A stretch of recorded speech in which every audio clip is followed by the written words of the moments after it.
L'informazione di diffusione europea, oggi a Nord-Est. Ben ritrovati dalla redazione. Asuggi ha confermato 3 casi di dengue a Trieste e Gradisca di Sonzo.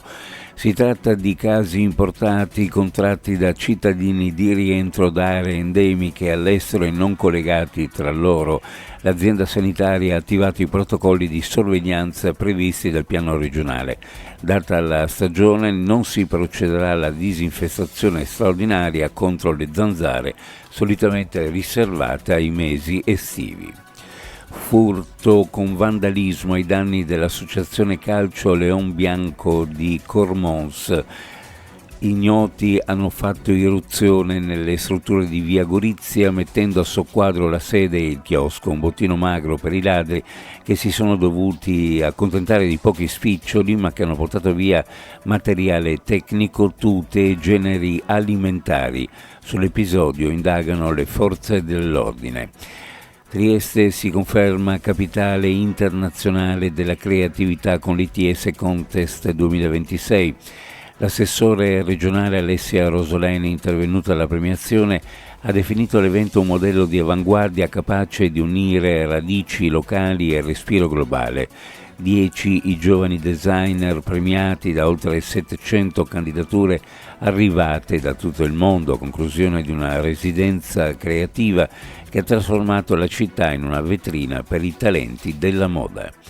Disagi in vista per i viaggiatori sulla linea Tarvisio-Udine per lavori di manutenzione ai binari. La circolazione viene sospesa tra le stazioni di Pontebba e Carnia fino a lunedì mattina. La rete ferroviaria italiana ha annunciato modifiche agli orari per i collegamenti con Trieste, previsti nuovi interventi anche a fine estate su una tratta già al centro delle proteste dei pendolari nelle scorse settimane. Sport, grande prova di carattere della Triestina alla Briamasco contro un Trento a caccia di punti per l'alta classifica. L'Unione sfiora il colpaccio grazie alle reti di Fagioli e Vertainen. I padroni di casa sono riusciti a rimontare solo nel finale, fissando il risultato sul 2-2. Nonostante le rotazioni corte, gli alabardati escono dal campo tra gli applausi per un gioco espresso e la solidità mostrata.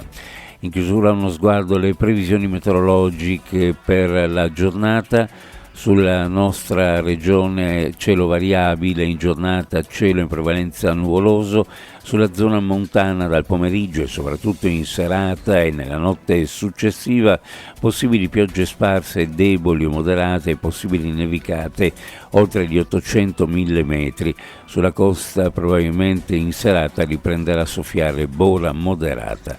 Per quanto riguarda le temperature, le minime in pianura fra 2 e 6 gradi, sulla costa fra 5 e 8, massime in pianura fra 13 e 16 e sulla costa fra 12 e 15 gradi centigradi.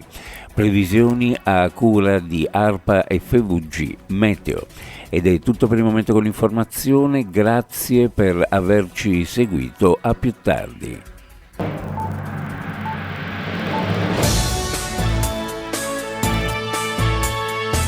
L'informazione di diffusione europea, oggi a